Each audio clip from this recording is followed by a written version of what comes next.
Bonjour à tous et bienvenue dans ce premier épisode de la section Beau. J'avais hyper envie de vous parler d'un jeu que je viens tout juste de finir, c'est Abzu, qui est sorti le 2 août de cette année en 2016. Et c'est un jeu complètement incroyable, qui a des graphismes qui vraiment défient tout ce que j'ai vu avant dans les jeux du même style, qui à la fois un espèce de crossover entre un reportage de Cousteau et un film de Miyazaki. Je vais vous montrer un petit peu tout ce que le jeu offre en termes de possibilités, mais c'est rien par rapport à tout l'ensemble du jeu, même s'il dure pas longtemps. Je dois avouer que j'ai pas passé plus de 6 heures dessus. Il a quand même une énorme richesse et un développement assez poussé pour un jeu qui n'a aucune forme de dialogue, sinon figuré, et qui est vraiment dans la suggestion, dans la poésie, qui est uniquement là pour vous passer un moment reposant, un moment de méditation, même si bon, j'avoue que c'est pas tout à fait une méditation conventionnelle comme on l'entend d'habitude. Là, il y a vraiment quand même une petite perle sur laquelle vous devez vous arrêter si vous avez 5 minutes.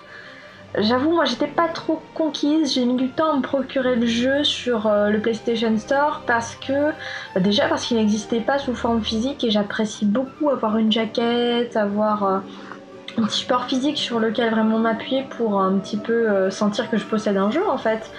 Et puis j'étais désœuvrée pendant une après-midi, alors que je me suis dit tiens, allez, t'as le temps pour une fois, donc vas-y.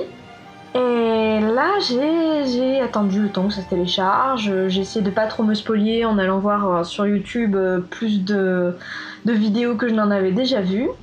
Et quand j'ai commencé le jeu, quelque chose m'a vraiment surprise au premier abord, c'est les commandes. Les commandes, elles sont pas du tout évidentes ou intuitives comme j'avais pu prendre l'habitude sur des jeux comme Assassin's Creed ou des choses comme ça. Il y a 2-3 petites choses à régler quand même avant de vous lancer dans l'aventure. Essayez de comprendre comment les commandes fonctionnent, parce que si vous êtes comme moi un petit peu chasseur de trophées, vous allez apprécier maîtriser le jeu pour mieux pousser un petit peu votre approche et davantage en profiter, parce qu'il y a beaucoup à profiter dans ce jeu en fait, tant au niveau des graphismes que de l'histoire. Il y a quelque chose d'assez profond qui se dégage de toute cette esthétique qui peut sembler enfantine et vraiment minimaliste. S'il y a une économie dans les dialogues, il n'y en a pas dans un petit peu la portée symbolique de cette œuvre. J'essaie de pas trop vous spolier en même temps parce que le jeu arrive à bien préserver son mystère jusqu'au bout, donc je vais éviter de trop vous donner de détails.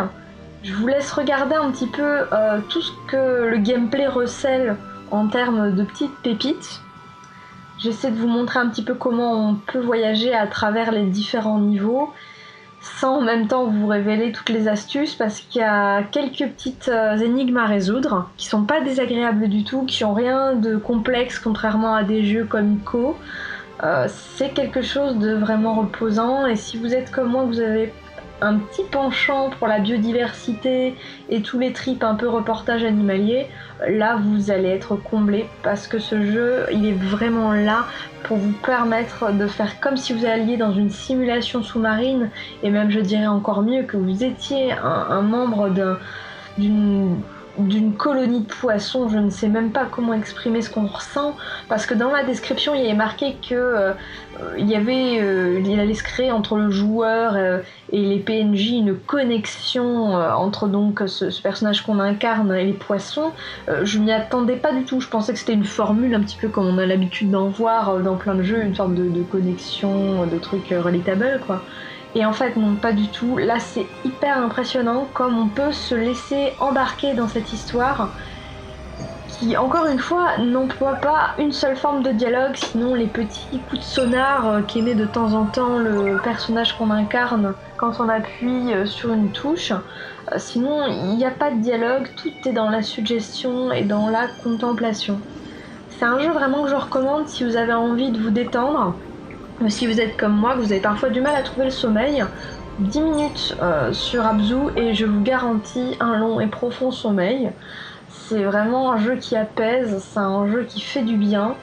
Et si je n'ai encore une fois qu'une chose à dire sans vous spolier, c'est que c'est un must. Il faut au moins essayer de s'y attaquer pendant 1 heure. Après, si vous voyez que vous accrochez pas, faut pas se forcer parce que c'est quand même un genre très particulier.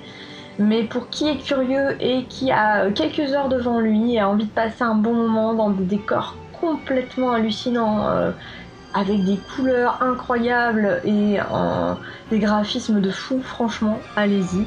C'est pas le prix qui devrait vous retenir parce que c'est une petite dizaine d'euros et il les vaut largement, tant pour la réalisation du gameplay que pour la bande son, que pour tout ce que propose ce jeu dans sa portée de synopsis et tout.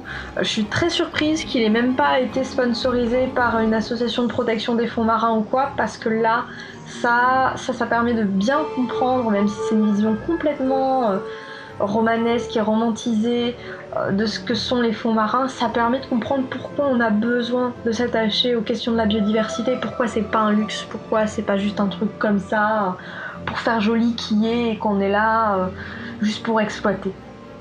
Bon, j'espère vous avoir convaincu ou au moins vous avoir donné envie de vous renseigner davantage sur ce jeu. Je vous laisse checker les autres vidéos sur la chaîne si vous avez 5 minutes. Et sinon, si cette vidéo vous a plu, n'hésitez pas à laisser un commentaire, un pouce bleu et à vous abonner à la chaîne.